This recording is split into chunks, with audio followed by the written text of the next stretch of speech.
नमस्कार विद्यार्थियों।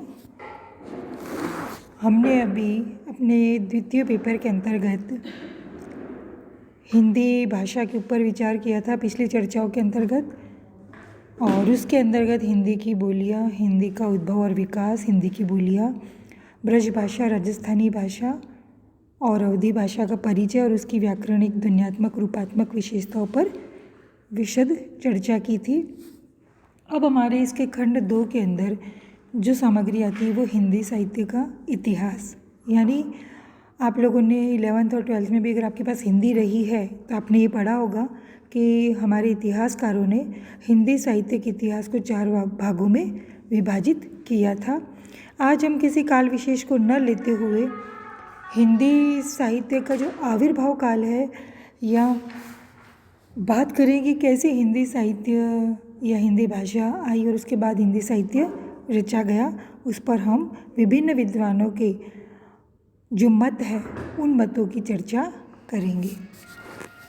हिंदी साहित्य के आविर्भाव काल के संबंध में अब तक विभिन्न इतिहासकारों ने विभिन्न मत प्रस्तुत किए हैं, किंतु वैज्ञानिक दृष्टि से विचार करने पर उनमें से अधिकांश प्रायः सभी असंगत एवं भ्रामक सिद्ध होते हैं।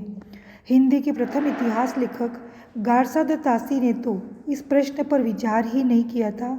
उनके अनंतर इस क्षेत्र में कार्य करने वाले शिव सिंह सेंगर ने अपने शिव सिंह सरोज, जो 803 ईसा में लिखा गया था, में किसी पुरानी अनुश्रुति के आधार पर 7वीं शताब्दी के पुष्य नामक कवि को हिंदी का पहला कवि घोषित करते हुए अप्रत्यक्ष रूप में इसी समय हिंदी साहित्य का आविर्भाव माना।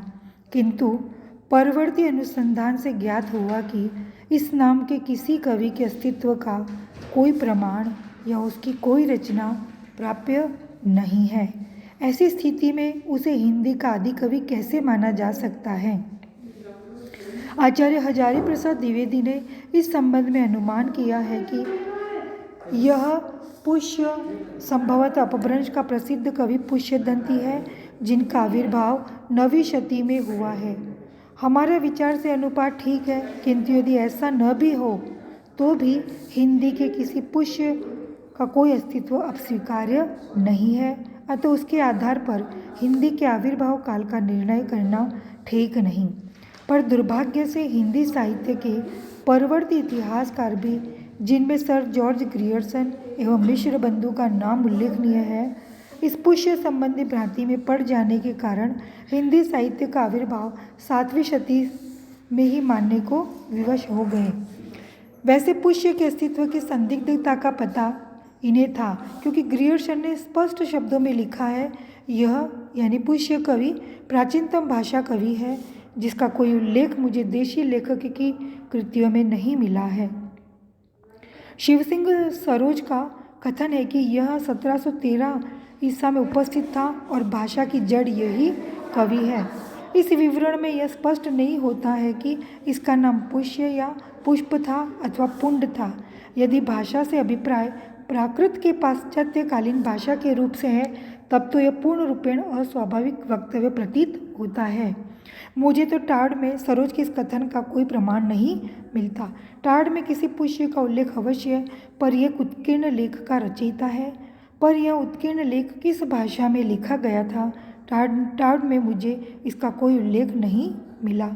इससे स्पष्ट है कि हिंदी के कवि के रूप में पुष्य को मान्यता देना ग्रियर्सन को अस्वीकार्य था, किंतु फिर भी कई बार जो लीक पड़ जाती है उससे हटना परवर्ती चिंतकों के लिए असंभव हो जाता है। परवर्ती युग में आचार्य रामचंद्र शुक्ल ने अपने हिंदी साहित्य का इतिहास, जो उन्होंने 1928 ईसा में लिखा था, में पुष्य का कोई स्थान नहीं दिया, तथा उन्होंने आविर्भाव काल के संबंध में भी परंपरागत धारणा में संशोधन करते हुए संवत